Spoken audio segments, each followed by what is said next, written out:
variety everywhere.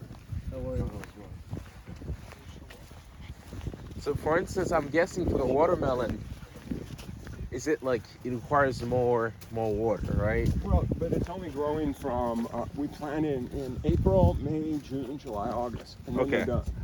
So you can't plant it year round. No, it won't grow in the wintertime. So pomegranate trees, they're beautiful fruit, but they're the meanest trees. See that right there?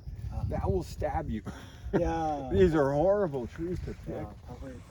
So when I bought this place, I told you I had nectarines on the whole farm. I pushed them out and had 15 acres of pomegranates. This whole farm was pomegranates. Wow. And then the market tanked, so I pushed them out. These are the remnants of it. Okay. And then I planted nectarines, and then that variety didn't grow, so I pushed those out. So now I'm just growing open ground. Okay. Wow. Wow. So farming. What's that? is it true that like you don't own the seeds? I was watching a documentaries where farmers were saying like they don't own the seeds. Yeah, because the seeds are developed in a laboratory or in greenhouses, and they're hybridated. They spend a lot of money on growing those seeds, and so you can't take the seed and plant it again. Why not? Well, you can, but it's illegal because they have a patent on it. I see. How would they know? They can come and dig it up? Yeah, well, they won't dig it up. They'll just know. How? They'll take the royalties. Yeah. But it's tens of millions of dollars that they put into these hybridization.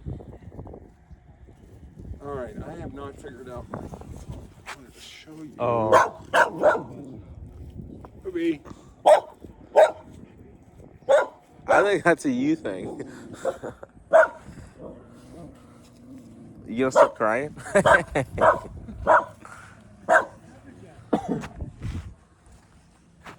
Oh, watermelon. Yeah, I wanted to show you what it looks like. So there's the plants. We grow them on black plastic. Oh wow. With drip. Yeah, I've always wondered like what the black plastics were used to retain moisture, right? Yeah, and to control weeds. And so I get the plants like this. So they're little transplants, and we transplant them into the field. And then this is the guys planting them in April, and then this is what the crop looks like. Wow, beautiful. Yeah, so that was one row, like that drive right there had that many. Wow. Now, you don't encounter any problems because it seems like those rows are like monocultures. Hey. I remember you said for the oranges that they're different species. Yeah. But you don't encounter any problems doing monoculture, though it's not like huge monoculture. No, not really. We put compost and we grow cover crops and do what we can to build up the soil. I see. When you talk monoculture, it's usually the annual crops like corn and soybeans. Okay. All right, we're still on the watermelon. I want to show you the. Oh, good. Watermelon. Okay. Wow. That's when we pick them and we put them on the side of the driveway, and then we come back and come out and pick them up. Yeah, and put them in those bins like that. So we'll pick probably 20 bins full of watermelons at one picking. Wow. Okay, so here's broccoli. You see the broccoli, right? Yes. So those are the broccoli heads. This is in perfect shape. Cabbage, of course, and then cauliflower. Wow. And I stagger planted. So I planted this, and then a month later I planted the next row of broccoli, cauliflower, and cabbage. And these are for sale. Yeah, I sell to some fruit stands and peddlers, and whoever will buy it. Okay. I had a fruit stand that was going to buy it all this year, and he sold out. And now it's on the market. Okay. Yeah. These I picked once already. So these are the little side shoots. And did you see the cauliflower head here? Yeah, we saw one. Yeah, they're just starting to get ripe. Oh yeah, there's some hidden ones too. Yeah, they're kind of small yet. So those are about a week. They'll be that full size. What happens to that? Like on the side. Yeah. This one, is that too old? I don't know. This? I don't think so. I mean, it still is good. I mean, they all have kind of different characteristics. I think it's because it's out in the sun. Usually the wrapper leaves are protected from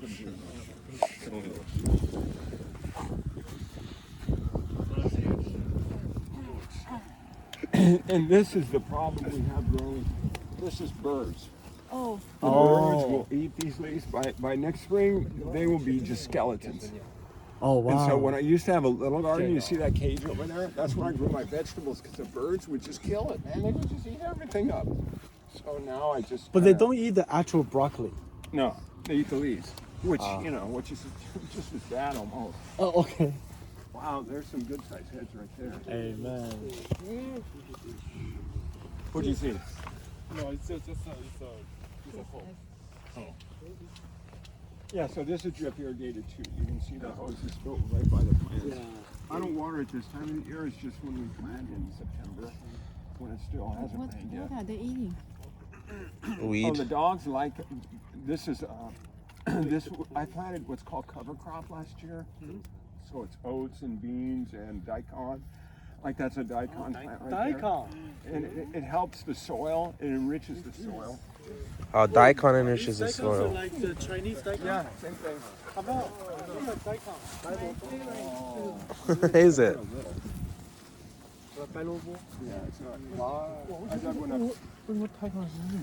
And how does the daikon enriches the soil? In what Well, it sense? goes down. That root goes down and it breaks up the soil. Oh, I separates the see. Soil. Oh wow. And then when you just get it in, it helps it. And then there's a bean, one of these. So that's daikon right there, that little plant. And then these are peas, snow peas. You can tell them apart. Oh yeah. That's cool. Snow peas? There's four. Well, this from last year. And you can see some of it. But that main field over there, that's all growing. That's cover crop I planted in September. And so it'll get about this tall, and then I'll mow it up and disc it into the soil. I see. And it helps improve the soil. What helps it? Sorry. Daikon. It adds Daikon. Daikon. Yeah, it adds carbon to the soil, which then Oh. microbes eat on that carbon. And So you would plant it in the off seasons, yeah, like this is you're not planting, and then the season comes, you just mow it. I use that to disc it into the soil. Oh, okay. Oh, nice.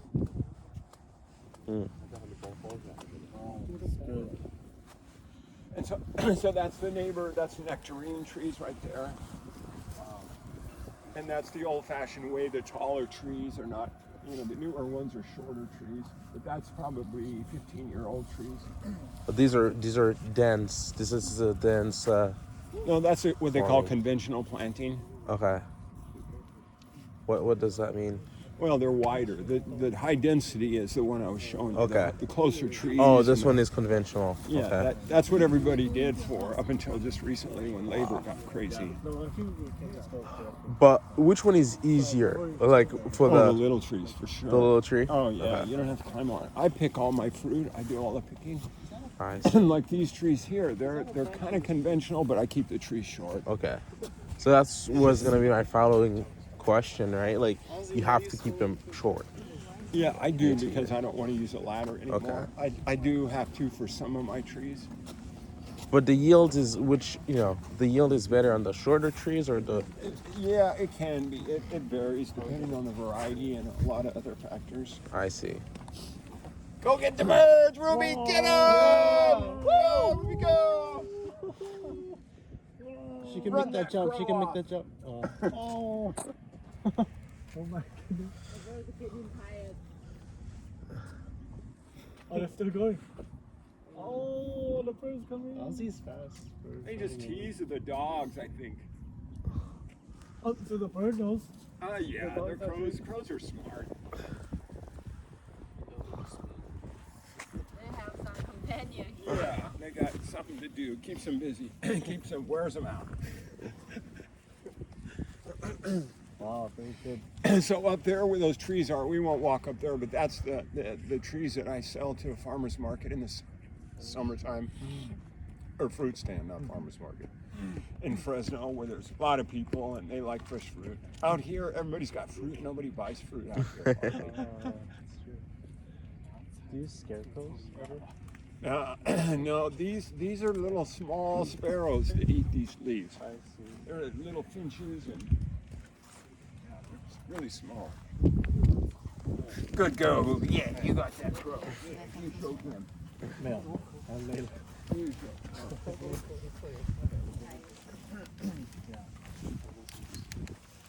Okay. All right. So any other? What else?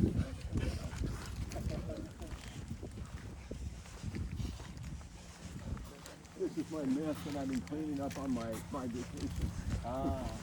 And these are the tillage tools. That's the drip irrigation I was talking about. That's the hose.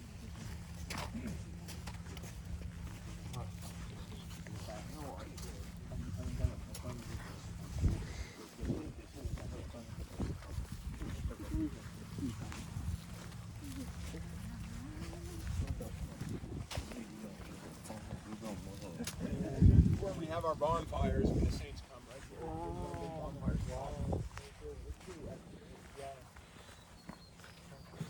But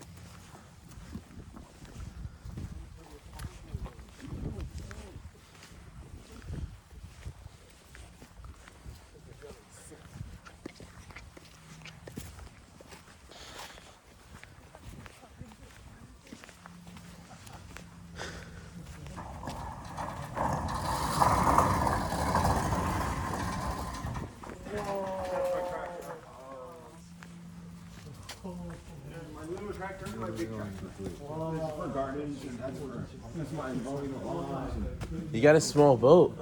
Yeah, we got that Kings River is really great to go on in the summertime. Oh, nice. So this tractor, is this one of those tractors? I heard now they have like software where the company, the manufacturer, have intellectual property over them.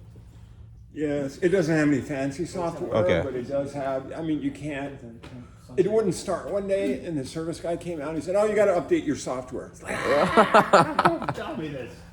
stupid tractor. Update it for what? I don't know. I didn't even ask. I don't understand. Like it does the same thing. It wouldn't start. I'd see that. There was nothing wrong with it, but the software. Used to be in the old days like those little ones like Yeah. that. You could work on them. They were easy, but these are, I don't even know where to start. Anyway, so this was for scraping the roads before the rain was here. I kind of cleaned it clear off. Oh, nice. Fantastic. Yeah. And there's my little forklift in the back for the watermelons. Oh, that's an old-fashioned forklift. Old beater forklift. Yeah, it works. So It works. Pretty much lifetime. You don't have to replace them. If you drive on the road, the pavement nowhere out. Okay. Wow. Yeah, I just got that tractor about a year ago. And the government, USDA, has a program where they're buying your old tractors and they give you a trade-in for new ones because these don't pollute. My old tractor was a 1970s era tractor. It smoked. Oh, it's horrible. And I paid my old one. I paid $5,000 for it in 1980s, and it was beat up then. And they gave me $23,000 trade-in on my old tractor for this. This was $54,000. So what did it do with the old ones? 54,000 for this. Yeah, there's 54 grand for that tractor. That's a good price. That's a good price. Yeah, Tractors are really Yeah. 5,000. Yeah. 54,000. yeah. Tractors usually cost as much as supercars. That's my hobby. That's my hobby to look at this stuff. The bigger ones easily 100. Yeah. Easily. The tire is almost. I know it's all true. Yeah, come around, take a picture. 1 second, let me get you. I could back it out if you guys want to get on and get a picture. Maybe that's okay. That's okay. You can get on the little one. That's not as impressive. No, it's fine. I think that just showing the tires, the human tire, that's already very impressive. And it's 4-wheel drive. Wow. It's nice. Oh my. 4-wheel drive. Yeah, and you gotta. Diesels have that DEF stuff that you have to pour in it. So how do you Oh, put yeah, gases? yeah. You go.